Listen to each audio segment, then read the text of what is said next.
Bismillahirrahmanirrahim. Alhamdulillahirabbil alamin. Nahmaduhu wa nasta'inuhu wa nastaghfiruh wa na'udzu billahi min shururi anfusina wa min sayyiati a'malina. May yahdihillahu fala mudhillalah wa may yudlil fala hadiyalah. Wa asyhadu an la ilaha illallah wahdahu la syarikalah wa asyhadu anna Muhammadan abduhu wa rasuluhu al-mab'utsu rahmatan lil alamin. Allahumma salli wa sallim wa barik ala nabiyyina Muhammadin wa ala alihi wa ashabihi ajma'in. Allahumma anfa'na bima 'allamtana wa 'allimna ma yanfa'una wa zidna ilman. Amma ba'du. Pertama-tama mari kita bersyukur kepada Allah dan memujinya dengan mengucapkan tahmid. Alhamdulillah, segala puji bagi Allah. Mudah-mudahan kita selalu sadar nikmat, sadar rezeki, serta sadar syukur bahwa semua kebaikan yang kita peroleh, yang kita dapatkan, yang kita nikmati, yang kita rasakan, semuanya dari Allah. Wa ma bikum min ni'matin faminallah. Semua kenikmatan, semua anugerah, semua pencapaian dalam hidup ini semuanya dari Allah. Pun kalau ada hal-hal yang buruk, sesungguhnya di balik itu juga ada hikmah-hikmahnya, ada kebaikan-kebaikannya kalau kita mampu berpikir dan bersikap positif.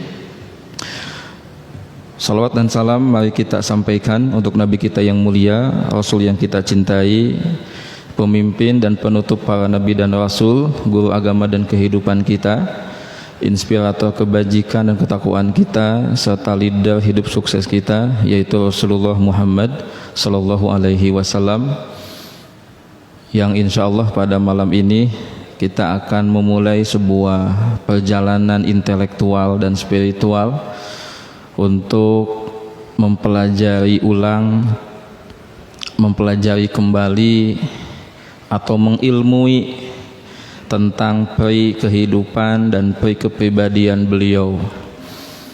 Kata Ibnu Qayyim al-Jauziyah,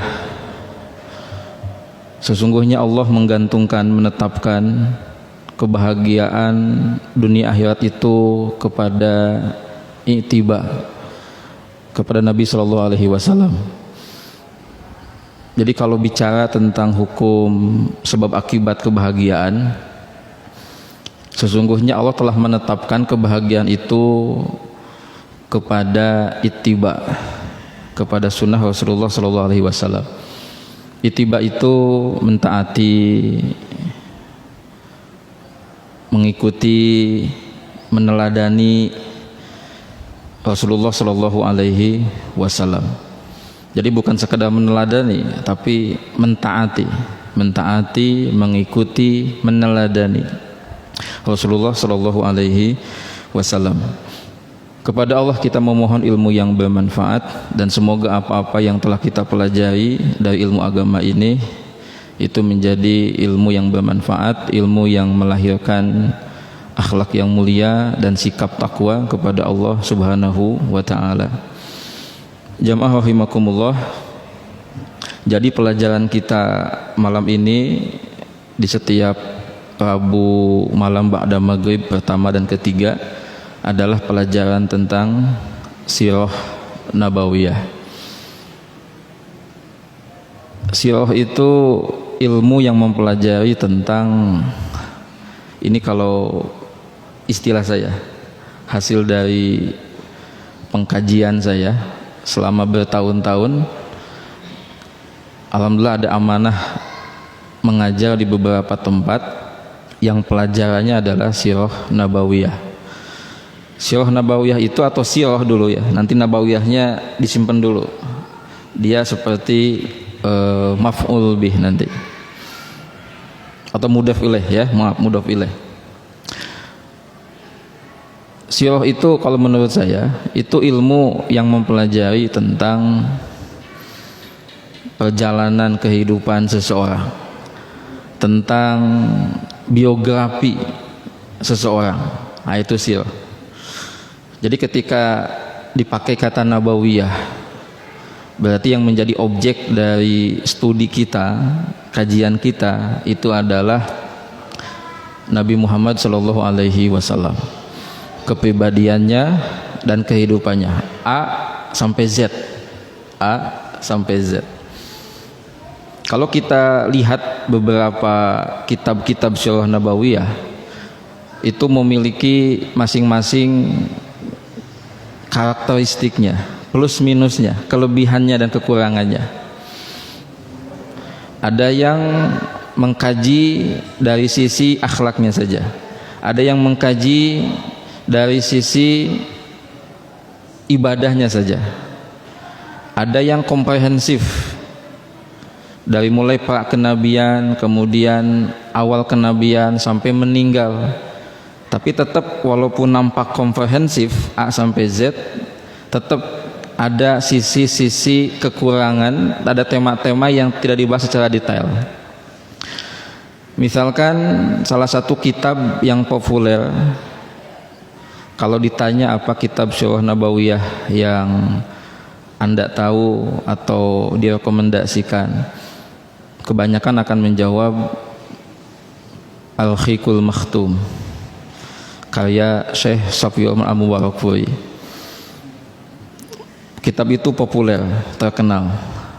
Tapi menurut saya ada sisi yang saya pribadi tidak puas, yaitu ketika membahas Nabi kita yang mulia dari sisi kepribadian, dari sisi akhlak. Nah, itu yang saya tidak puas dari sisi itu. Makanya setiap kitab itu dia memiliki plus dan minus. Waktu kecil saya ngaji Sirah Nabawiyah itu dari kitab Nurul Yakin. Nurul Yakin. Metodenya seperti LKS kalau di buku sekarang itu. Ada pembahasan ringkasan, kemudian di bawahnya ada tanya jawab.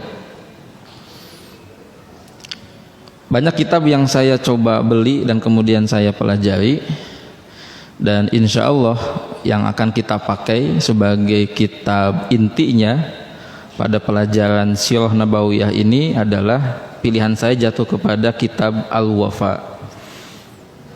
Al-Wafa ini kitab Sirah Nabawiyah yang disusun oleh Ibnu Al-Jauzi. Ada Ibnu Qayyim, ada Ibnul Jauzi. Nah, itu beda tuh, beda orang. Ada Ibnul Qayyim Al-Jauziyah, ada Ibnul Jauzi. Ibnul Jauzi ini juga beliau punya masterpiece, punya karya besar, Sifatus Safwah, juga membahas, mengulas tentang kisah-kisah inspiratif orang-orang soleh dari mulai Nabi Muhammad SAW sampai kepada generasi atba'ut tabi'in sampai mungkin generasi setelah mereka. Dan salah satu karya Ibnu Jauzi yang fenomenal juga itu adalah Shaidul Khatir. Shaidul Khatir. Catatan harian beliau, renungan beliau yang ternyata sangat menginspirasi banyak orang yang membacanya. Jamaah rahimakumullah, malam ini kita pengantar dulu. Jadi di mana-mana setiap kita masuk satu mata pelajaran, nah kan biasanya ada pengantar dulu, ada muqaddimah dulu. Jamaah rahimakumullah, apa sesungguhnya tujuan dan manfaat dari kita belajar Sirah Nabawiyah? Nanti kalau selesai dengan izin Allah, kita bisa khatam kitab ini. Dan kitab ini menurut saya termasuk yang komprehensif. Jadi siapa yang punya dahaga intelektual bisa terpenuhi. Walaupun tetap tidak ada yang sempurna. Tidak ada yang sempurna. Cuman saya pribadi yang sudah membaca, mengkaji dan menyampaikan buku ini secara pribadi, ini subjektif, cocok, ya, cocok. Saya pernah nanya kepada Ustadz Budi Azhari waktu di Masjid Trans Studio. Saya minta pandangan dan nasihat beliau, karena waktu itu juga saya sudah mulai suka ngajar di Masjid Mujahidin Tani Mulia, pelajaran Sirah Nabawiyah ini. Saya minta pendapat beliau, nasihat beliau tentang referensi kitab sirah. Beliau memberikan rekomendasi baca kitab-kitab sirah yang disusun sama ulama-ulama kontemporer. Itu masukan dari beliau. Kenapa? Karena ulama-ulama kontemporer itu sudah menyusun kitab sirah berikut dengan fikih sirahnya, berikut dengan faidah, manfaat, hikmah apa yang kita ambil dari kejadian-kejadian itu. Sedangkan kitab-kitab sirah yang disusun oleh ulama-ulama klasik, ini termasuk ulama klasik, itu biasanya riwayat sifatnya. Nah, itu masukan dari Ustadz Budi Azhari. Nah, kenapa kemudian saya memilihnya kitab ini? Pertama, ini mudah dipahami. Yang kedua, nah ini bukan saya sombong ya, untuk perkara menarik hikmah, menarik pelajaran, nah itu insya Allah Allah memberikan kepada saya taufik untuk bisa melakukan itu. Karena ada kenikmatan tersendiri ketika kita membaca riwayat-riwayat. Bahkan ada buku sirah yang itu riwayatnya sedikit, lebih kepada refleksinya. Kalau Bapak Ibu membaca buku sirah, walaupun nggak disebut sirah dalam covernya itu, karya Ustadz Safi Antonio, nah itu adalah kajian sirah dari sisi sesungguhnya refleksi. Jadi pencantuman riwayatnya nggak terlalu banyak. Bahkan ada seorang Yahudi, dia juga menulis tentang Sirah Nabawiyah, tebal juga.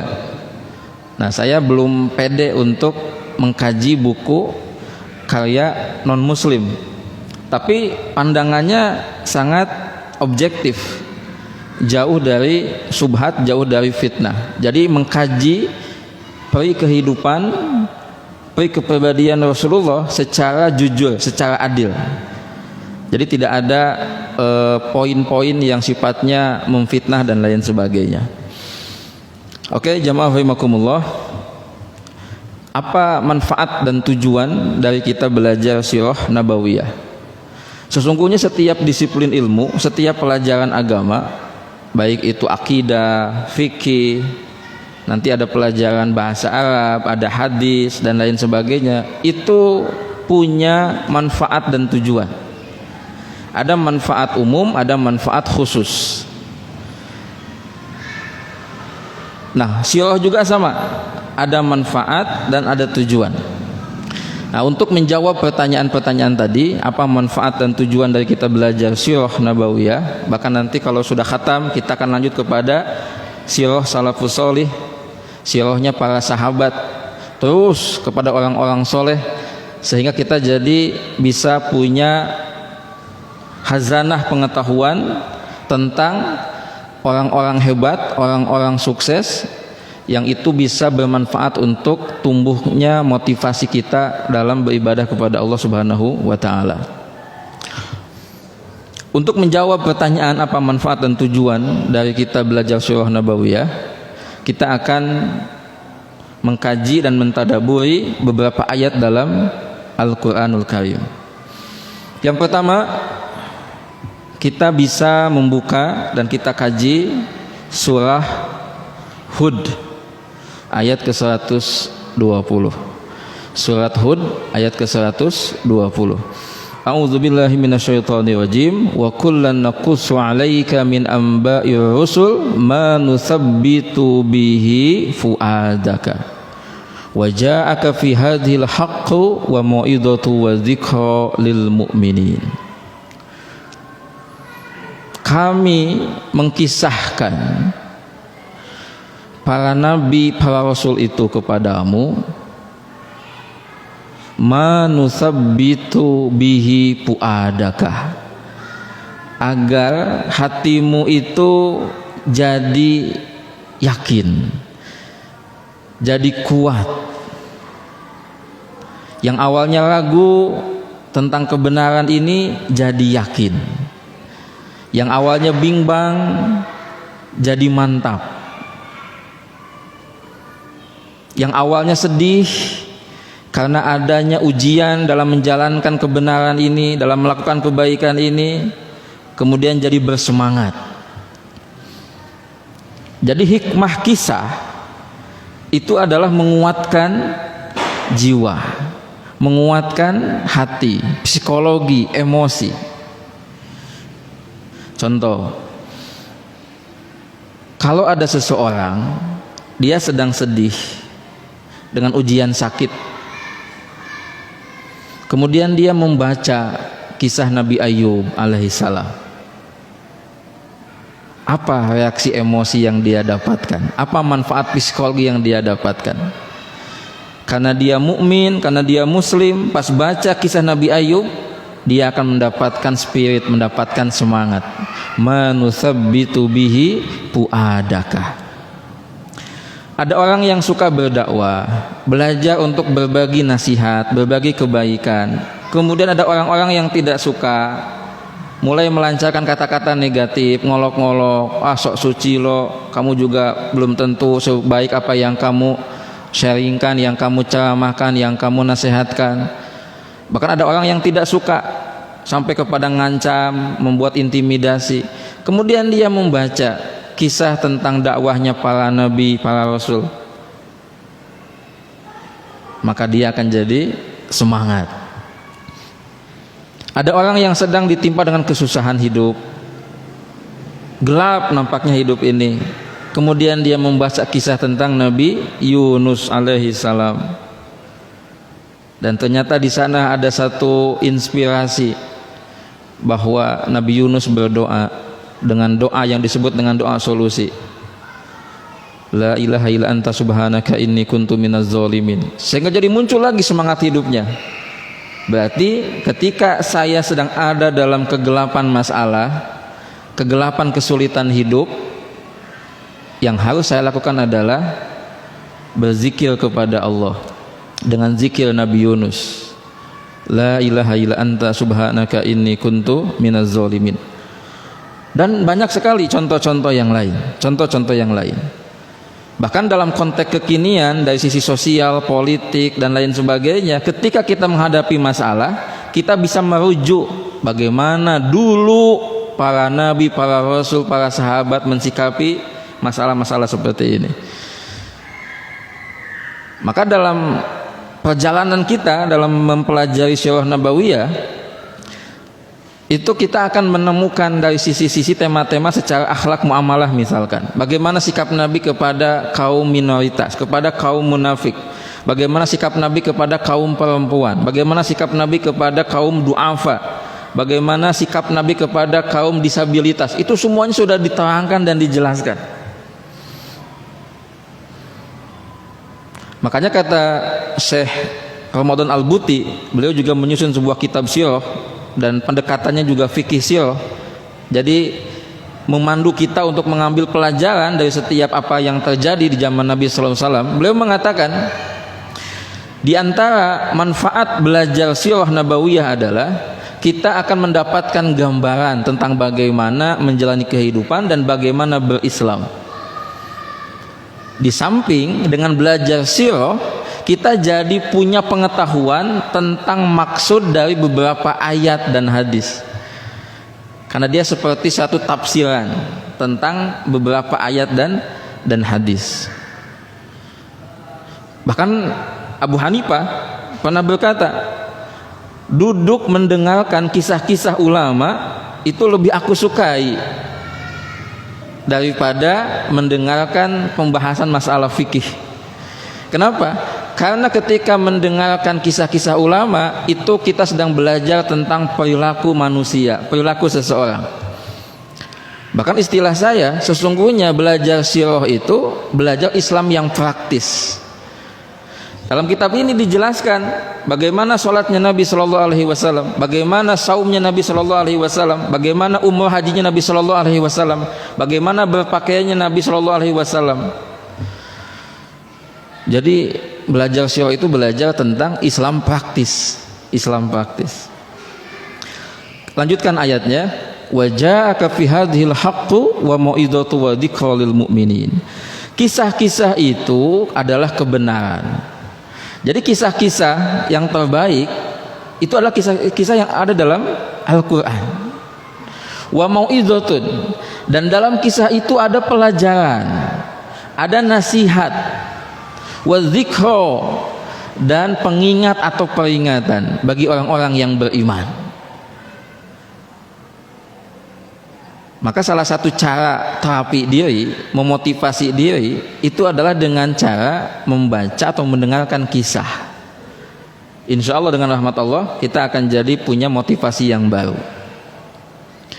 Bukankah Nabi SAW bersedih ketika mengalami amul huzni, tahun kesedihan, fitnah, intimidasi, ancaman kaum kafir kepada beliau begitu dahsyat, bahkan mungkin mencapai puncaknya.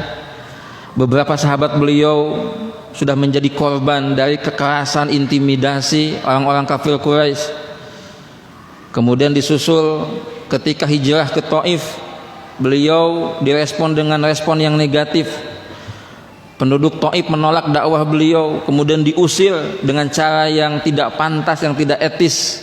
Dibaledogan sama penduduk orang Taif, diusir, jangan dakwah di sini, pergi kau, diusir. Kemudian disusul dengan kematian para backup dakwah. Ada Abu Thalib, beliau pembackup dakwah dari sisi keamanan, dari sisi emosi, dari sisi politik. Kemudian Siti Khadijah, backup beliau dari sisi finansial, dari sisi emosional, meninggal, sedih. Maka Allah memberikan kabar gembira, motivasi, hiburan, diantaranya dengan surah Yusuf. Kemudian di Isra Mi'rajkan. Jadi kisah itu menguatkan hati kita yang sedang rapuh, yang sedang mengalami demotivasi, yang sedang sedih.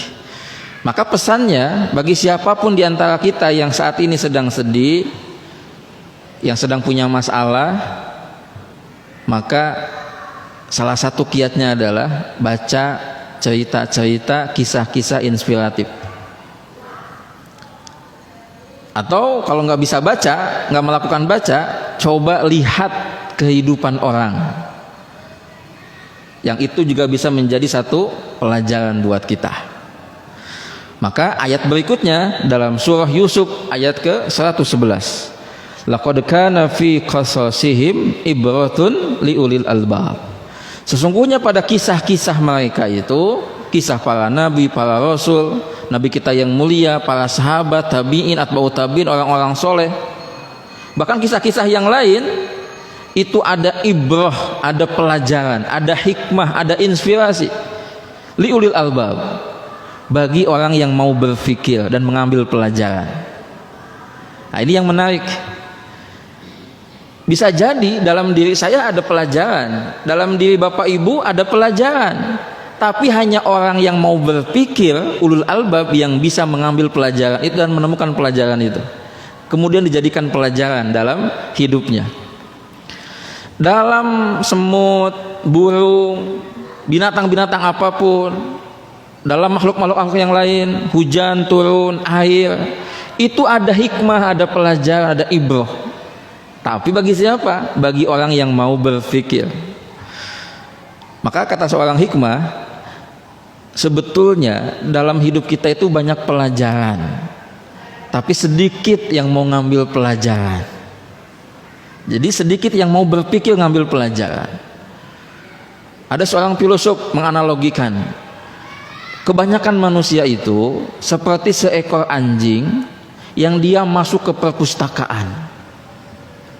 Di perpustakaan itu banyak kitab, banyak buku yang di dalamnya adalah ilmu-ilmu pengetahuan, hikmah-hikmah kehidupan. Tapi anjing itu nggak bisa mengambil manfaat dari buku-buku yang ada di perpustakaan itu. Nah, kebanyakan orang itu seperti anjing ada dalam perpustakaan. Sesungguhnya dalam diri kita, dalam kehidupan teman kita, dalam kejadian siang dan malam, semuanya itu ada ibrah, ada pelajaran. Tapi sedikit yang mau berpikir mengambil pelajaran. Bagaimana cara kita mengambil pelajaran? Di antaranya sering-sering ngaji, duduk di majelis ilmu, karena kita akan dipandu untuk mengambil pelajaran. Yang kedua, banyak-banyak berpikir, merenung. Dalam studi Sirah Nabawiyah, ketika saya bahas tentang timeline Nabi kita yang mulia, tentang kehidupan beliau, ternyata ditemukan sebuah fakta. Nabi itu suka merenung, Nabi itu suka berpikir mendalam. Kalau Nabi itu ngangon domba, mengembalakan domba penduduk Mekah, itu beliau sambil nunggu domba-domba itu, beliau suka merenung, bertafakur. Puncaknya kapan? Menjelang usia 40, ketika beliau sudah mulai resah gelisah dengan kondisi sosial dan masyarakatnya. Beliau suka bertahanus di Gua Hiro. Jadi ternyata Nabi itu suka merenung, suka berpikir. Jadi orang yang tidak suka berpikir, banyaknya ngomong, banyaknya makan, dengerin musik, nggak pernah waktu untuk berpikir, dia akan sulit mendapatkan pelajaran, mengambil pelajaran. Ciri hati yang sehat, dia suka kepada nasihat. Ciri hati yang sehat, dia suka meminta atau dikasih nasihat. Dia tidak akan marah ketika dikasih nasihat. Bahkan ciri orang yang sombong, hati yang sakit, justru adalah ketika dia tidak suka dengan nasihat. Bahkan dia jadi nggak suka sama orang yang ngasih nasihat. Itu ciri hati yang sakit dan ciri orang yang sombong. Nah, itu Yusuf ayat 111. Laqad kana fi qasasihim ibratun liulil albab. Nah, yang berikutnya jamaah rahimakumullah, Al-Ahzab ayat 21. Al-Ahzab ayat 21. Laqad kana lakum fi Rasulillahi uswatun hasanah liman kana yarjullaha wal yawmal akhir wa dzakarallaha katsira. Ayat ini terkenal, populer. Dan saya memasukkan ayat ini menjadi ayat pokok yang wajib hafal. Jadi dalam pelajaran Sirah Nabawiyah, ayat itu salah satu ayat yang kita harus hafal. Dan kita harus mentadaburinya. Maksudnya apa ayat itu? Selain Al-Ahzab 21, kita juga harus hafal ayat Qul in kuntum tuhibbunallaha fattabi'uni yuhibbukumullah wa yaghfir lakum. Itu juga ayat yang harus kita hafal. Ayat lainnya apa? Laqad ja'akum rasulun min anfusikum azizun 'alaihi ma anitum harisun 'alaikum bil mu'minina raufun rahim. Harus hafal. Oke, Al-Ahzab ayat 21. Sungguh telah ada, telah jelas dalam diri, dalam kehidupan Rasulullah itu ada pelajaran, inspirasi, hikmah yang agung. Ada uswah, keteladanan. Apa bedanya uswah sama kudwah? Dulu pemahaman saya seperti kebanyakan orang, uswah is kudwah, kudwah is uswah, sama saja, itu sinonim. Uswah itu ya kudwah, kudwah itu ya uswah, artinya sama-sama keteladanan, sinonim, muradif. Sampai saya baca sebuah artikel tentang Sirah Nabawiyah, dan kemudian saya jadi ngikuti teori itu. Beda uswah sama kudwah, memang artinya sama, keteladanan. Uswah itu keteladanan yang komprehensif dalam segala sisi, dalam segala bidang. Kudwah itu keteladanan dalam beberapa sisi saja. Jadi bisa jadi dalam kudwah si A itu dalam beberapa bidang dia adalah inspirasi, keteladanan, menjadikan orang jadi takjub. Tapi di sisi lain dia bukan inspirasi, bukan teladan yang baik. Kalau uswah, ini semua sisinya adalah kebaikan, inspirasi. Nabi kita yang mulia itu adalah uswatun hasanah. Dalam semua sisinya itu baik. Bahkan dalam kitab ini dibahas tuh, beliau lahir dari bahan tanah yang paling baik, dari nasab yang paling baik, dari ayah yang paling baik, lelaki yang paling baik, pun ibunya Aminah perempuan yang terbaik. Jadi semua unsurnya itu yang terbaik gitu. Dari sisi penampilan, postur tubuh terbaik, ideal, nggak terlalu jangkung, nggak terlalu pendek, nggak gemuk, gendut, nggak kurus. Jadi ideal. Makanya uswah. Belum nanti dari sisi-sisi yang sifatnya spiritualitas. Kalau qudwah tadi dia parsial. Bisa jadi si A dari sisi keilmuan itu adalah inspirasi, teladan. Harus ciga si bapak itu, harus ciga dia. Dia itu pintar, rajin, junun, kuliah sampai tinggi, teladan. Tapi dari sisi lain dia bukan teladan. Misal dari sisi kesehatan dia nggak suka jaga kesehatan, kurang bagus pola hidupnya. Lihat aja badannya tambah gendut, gitu kan? Dari keluarganya dia juga bukan teladan yang bagus. Ketika ada seorang kiai cerai, nikah lagi, itu murid-muridnya gempar itu. Sampai ada yang mengatakan begini, beliau ini teladan dalam ilmu, tapi bukan teladan dalam rumah tangga. Sampai dia bilang begitu. Ya. Ada yang dari sisi ekonominya jadi teladan, inspirasi. Mirip kayak Abdurrahman bin Auf, heseh miskin dia. Apapun usaha yang dia tekuni selalu berhasil. Tapi dari sisi spiritual dia bukan teladan. Nah itu bedanya uswah sama qudwah. Jadi dulu pemahaman saya ngikutin pendapat uswah is qudwah, qudwah is uswah. Nah setelah saya baca-baca, belajar-belajar, ternyata ada perbedaan. Dan itulah yang saya ikuti sekarang, teori bahwa uswah itu keteladanan yang komprehensif. Kalau qudwah dia keteladanan yang parsial. Nah kalau kita kan setiap kita punya qudwah, inspirasi buat orang lain, tapi parsial gitu. Jadi kalau ingin mengikuti, meniru, meneladani sosok yang ideal, ya nabi kita yang mulia. Seperti itu. Kata Ustadz Adian Husaini, beliau mengatakan, ketika kita belajar sirah nabawiyah, itu bukan berarti kemudian kita akan jadi nabi, ya. Jadi seperti nabi. Tidak, kita nggak akan bisa sampai kepada level makom Nabi Sallallahu Alaihi Wasallam.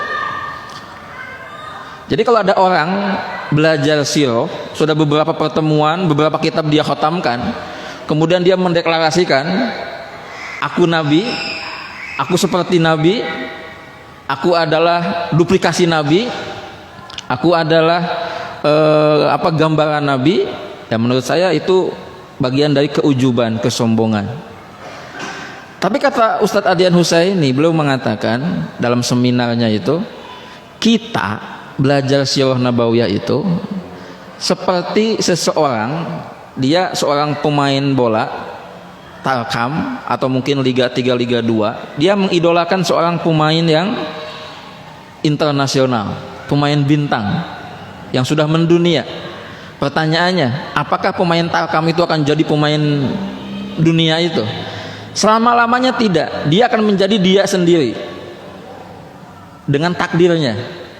Tapi ketika dia mengidolakan pemain bintangnya itu, sampai dia pajang posternya, dia tonton latihannya, dia akan mendapatkan spirit hidup untuk bisa meraih prestasi sesuai dengan makom dia, kadar dia. Gitu. Itu yang sesungguhnya kita harapkan dari kita belajar sirah nabawiyah itu. Jadi kita belajar spiritnya, semangatnya, meneladani. Karena kalau bicara makom ya beda. Kita kan umat, kita ini follower. Nabi itu ya nabi, pemimpin kita. Jadi kita selamanya nggak akan bisa ada di makom itu. Tapi semangat kita meneladani, mengikuti, itulah yang dinilai oleh Allah sebagai ibadah mujahadah, ibadah ittiba kita kepada Nabi Shallallahu Alaihi Wasallam. Maka kata Imam Asy-Syafi'i rahimahullah, tidak ada orang yang paling sunnah itu, tidak ada. Gitu. Justru ketika pandangan-pandangan pendapat mazhab itu dikumpulkan, itulah sunnah. Jadi ketika satu yang dipakai dan dinafikan yang lain, pandangan yang lain, pendapat lain, itu bukan sunnah. Jadi sunnah itu ketika semua pandangan pendapat mazhab itu kemudian dikumpulkan dan diadopsi dan dipakai, itu baru sunnah. Ketika satu yang dinafikan, itu bukan sunnah. Wallahu a'lam bishawab. Nah, jamaah rahimakumullah, kembali kepada Al-Ahzab ayat 21. Perhatikan kalimat berikutnya. Liman kana yarjullaha wal yaumal akhir wa dzakarallaha katsira. Ternyata keteladanan, inspirasi yang ada dalam diri Nabi itu, yang sudah nampak jelas nyata, bahkan terbukukan, itu hanya bisa diambil, hanya bisa ditarik, kemudian diamalkan oleh siapa? Bagi orang yang punya visi akhirat, bagi orang yang punya obsesi akhirat, bagi orang yang ingin berjumpa dengan Allah dan banyak berzikir. Jadi bagi orang yang cita-cita hidupnya adalah sukses akhirat, ingin masuk surga, ingin berjumpa dengan Allah, maka mereka akan menjadikan Nabi sebagai inspirator, sebagai teladan, sebagai figur, sebagai idola. Kenapa? Karena mereka paham dan yakin beliau adalah bukti insan sukses. Beliau adalah role model. Jadi kalau ingin sukses, ikuti aja beliau. Nah, itu pemahaman dan keyakinan orang-orang yang beriman. Liman kana yarjullaha wal yaumal akhir wa dzakarallaha katsira. Jadi kesimpulan saya, semangat kita untuk belajar sirah nabawiyah, untuk beritiba kepada beliau, itu ternyata berbanding lurus dengan kekuatan iman kita kepada akhirat, dengan cita-cita akhirat kita. Jadi cita-cita, visi itu nanti akan menentukan aksi-aksi kita. Jadi cara hidup kita, gaya hidup kita itu ditentukan oleh apa cita-cita hidup kita. Contoh, kalau ada dari anak-anak kita, keturunan kita yang dia punya cita-cita ingin jadi YouTuber, influencer, pegiat sosial media yang sukses, dia sudah menetapkan sebuah cita-cita ingin dapat uang, dapat cuan dari sosial media dengan cara bikin konten. Itu cita-citanya. Pertanyaan kita, apa yang dia lakukan dan siapa role model yang akan dia lakukan, akan dia ambil? Karena cita-cita, visi, dia mengharuskan untuk salah satunya adalah mencari role model untuk memudahkan duplikasi. Karena ada sebuah kaidah, kalau kamu ingin sukses, ikuti saja langkah jejak orang yang sudah sukses di bidang itu. Itu namanya ilmu duplikasi. Maka orang anak-anak keturunan kita yang tadi punya cita-cita ingin jadi YouTuber, ingin dapat uang cuan dari YouTube, sosial media, pasti dia akan mencari YouTuber yang dianggap sudah sukses. Dia akan pelajari itu, sirohnya tanda kutip, ya. Dia pelajari itu. Bagaimana semangatnya, bagaimana cara awal dia membangun bisnis itu, dan lain sebagainya, sampai dia tersemangati, termotivasi. Kalau orang punya cita-citanya adalah dunia dengan segala indikasinya, dapat perhiasan-perhiasan dunia, punya mobil, punya rumah yang banyak, uang yang banyak, punya karir yang cemerlang, pertanyaan saya, siapa role model yang akan dia ambil? Dan pasti dia punya sosok role model yang akan dia jadikan sebagai inspirasi.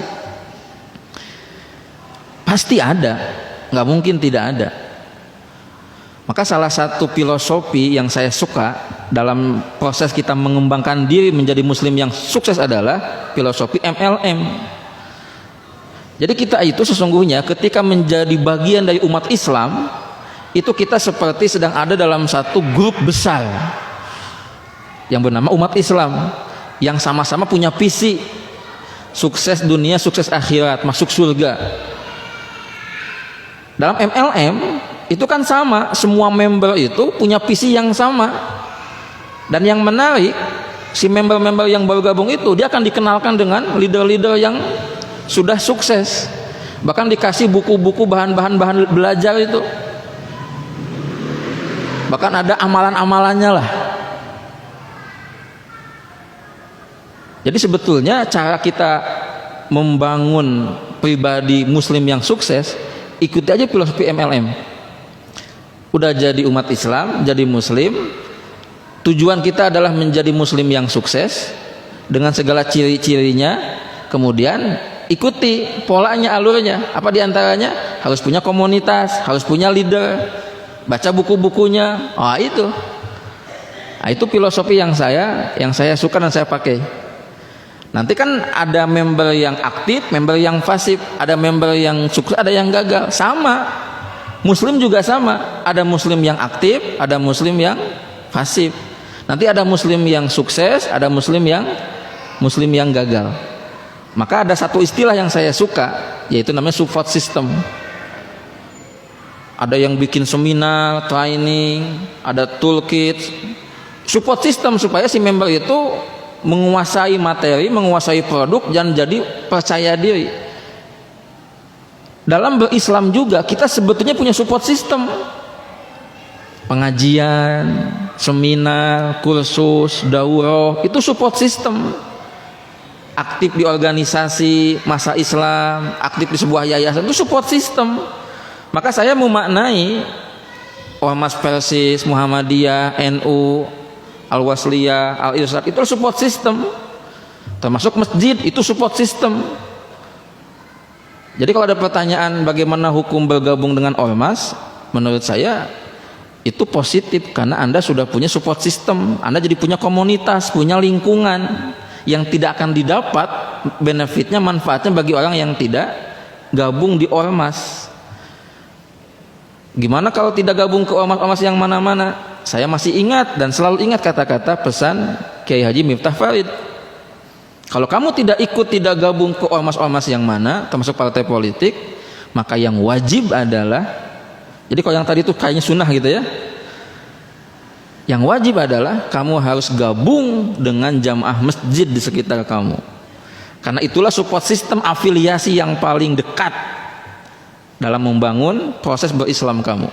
Bayangin Pak, Bu, orang Islam dia tidak punya afiliasi berislam, nggak punya support system, nggak aktif di ormas ini, nggak aktif di yayasan ini, nggak ikut kuliah ini, nggak ikut pengajian ini, nggak aktif di masjid ini. Bagaimana dia mau berkembang dari sisi berislam? Maka orang-orang kayak gitu akan rentan untuk dimurtadkan dengan tahapan-tahapannya.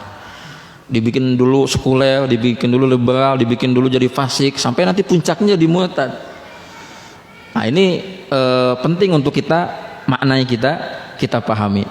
Maka bersyukurlah kalau kita tinggal di sebuah tempat yang di sana ada masjid yang makmur dengan program-program keilmuan, program-program kajian dan lain sebagainya.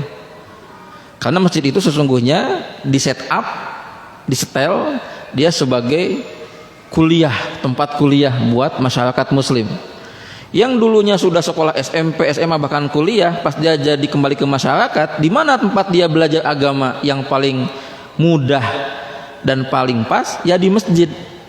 Maka masjid menjadi tempat kuliah, menjadi jamiah, menjadi universitas buat masyarakat muslim. Dan ketika disusun kurikulumnya, itu berarti seperti sebuah universitas. Ada pelajaran Quran, ada pelajaran hadis, ada pelajaran tauhid, ada pelajaran sirah nabawiyah, sejarah dan lain sebagainya. Kadang-kadang ada seminar, kadang-kadang ada training dan lain sebagainya, ya. Jadi luar biasa.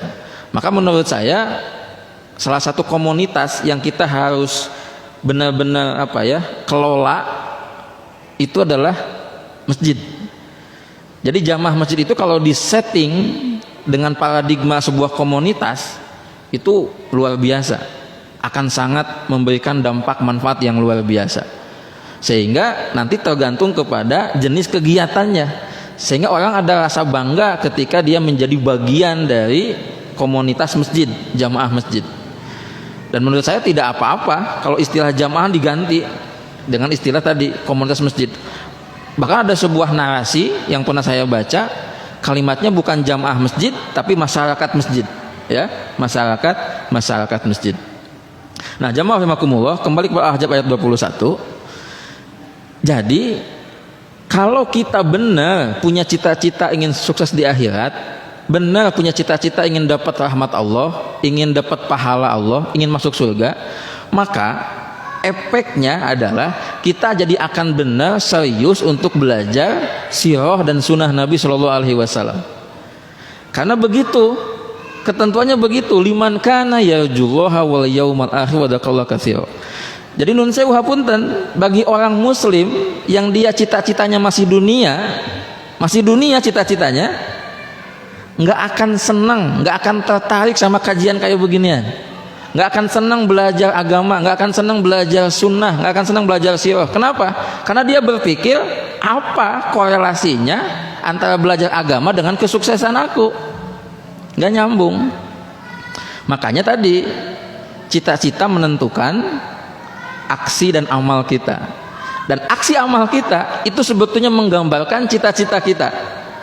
Maka kata Syekh Utsaimin ketika beliau ditanya tentang ciri orang yang putus asa, apa cirinya? Beliau mengatakan, lihat aja amalannya, lihat aja kebiasaannya. Jadi ternyata orang-orang yang tidak dekat kepada Allah, tidak beribadah kepada Allah, dia jadi berani bermaksiat, itu adalah ciri orang itu berputus asa dari rahmat Allah Subhanahu wa taala. Jadi perilaku kita itu menggambarkan cita-cita kita.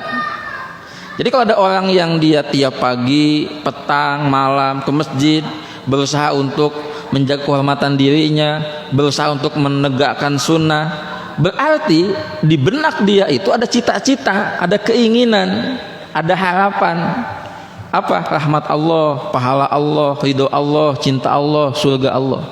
Sama ketika kita lihat ada orang yang begitu berjuang luar biasa, pergi pagi pulang petang, sampai lupa pengajian, sampai hak keluarga pun jadi dilupakan, sampai pola makan juga terganggu, atas nama kerja, atas nama nafkah. Apa yang menjadi motivasi dia? Karena dia punya cita-cita, walaupun kadang cita-citanya itu benar, bagus, bahkan dramatis. Apa? Ingin bikinkan rumah untuk keluarga, ingin keluarga saya punya kendaraan, ingin anak-anak saya sekolahnya tinggi. Benar, cita-citanya bagus, tapi kan itu semua dunia, ya, itu semua dunia. Maka kata Syekh Utsaimin, sesungguhnya perilaku kebiasaan itu menggambarkan keadaan seseorang dan cita-cita seseorang. Jadi bagi orang yang cita-citanya dunia, obsesinya dunia, mereka tidak akan tertarik untuk mengkaji, untuk mengambil ibrah, pelajaran, keteladanan dari Nabi Shallallahu Alaihi Wasallam. Sok tadi Pak Bu, yang tadi cita-citanya mau jadi YouTuber.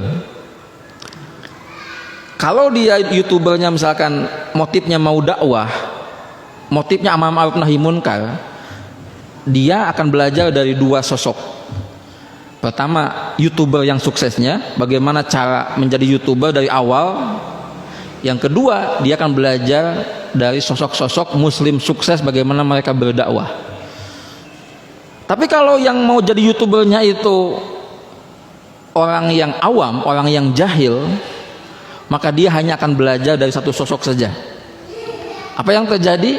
Bisa jadi dia akan berhasil menjadi YouTuber itu, tapi dia akan gagal menjadi seorang hamba Allah.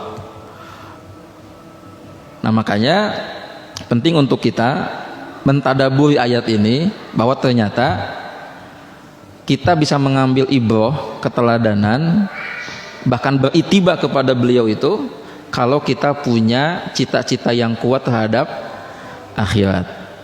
Nah, jamaah rahimakumullah, yang terakhir, apa tujuan kita belajar sirah nabawiyah? Sebetulnya sama dengan kita belajar tauhid, fikih, ilmu amalah dan lain sebagainya. Tujuannya sama. La'allakum tattaqun. supaya kita menjadi pribadi yang lebih bertakwa kepada Allah Subhanahu wa taala. Tadabbur saya dari surah Al-Fatihah ayat 5, iyyaka na'budu wa iyyaka nasta'in. Hanya kepada Allah kita beribadah dan mohon pertolongan. Ayat ke-7 ayat terakhir, ihdinas shiratal mustaqim shiratal ladzina an'amta 'alaihim ghairil maghdubi 'alaihim waladdallin. Itu sesungguhnya ayat yang menyuruh kita untuk belajar tentang sirah, tentang kisah orang-orang yang soleh, orang-orang yang sukses. Jadi ada hubungan, ada korelasi.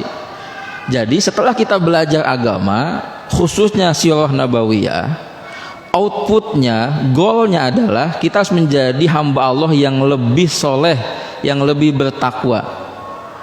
Karena dengan belajar sirah kita kan jadi tahu tuh panduan, guide, rules, bagaimana berkeluarga, bagaimana Nabi berkepribadian, berpenampilan, bagaimana beliau mensikapi orang yang munafik, orang yang kafir dan lain sebagainya.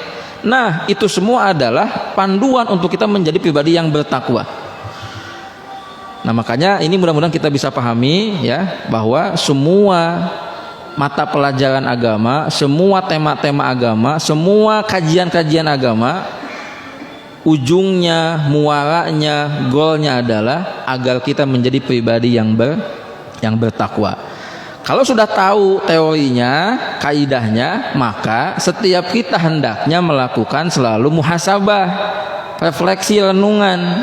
Kita sudah ngaji bertahun-tahun, bahkan mungkin sudah khatam beberapa kitab, Al-Quran sudah khatam beberapa kali. Coba dicek bagaimana kadar ketakwaan kita. Jangan-jangan ada kesenjangan antara ilmu yang kita pelajari dengan amal yang kita lakukan. Wallahu a'lam bishawab. Itu pengantar dari saya. Jadi insya Allah untuk Rabu pertama dan ketiga fokus temanya kepada studi tentang kepribadian, kemudian akhlak dan muamalah Nabi Shallallahu Alaihi Wasallam. Yang sifatnya jihad politik itu nanti terbahas secara singkat saja. Karena yang akan menjadi fokus saya adalah kepada sisi-sisi kepribadian beliau, kemudian akhlak beliau dan muamalah ya, dan muamalah beliau. Wallahu a'lam bishawab. Semoga bermanfaat. Rabbana taqabbal minna innaka antas samiul alim wa tub alaina innaka antat tawwabur rahim. Rabbana atina fid dunya hasanah wa fil akhirati hasanah wa qina adzabannar. Subhanakallahumma bihamdika asyhadu an la ilaha illa anta astaghfiruka wa atubu ilaik. Wassalamualaikum warahmatullahi wabarakatuh.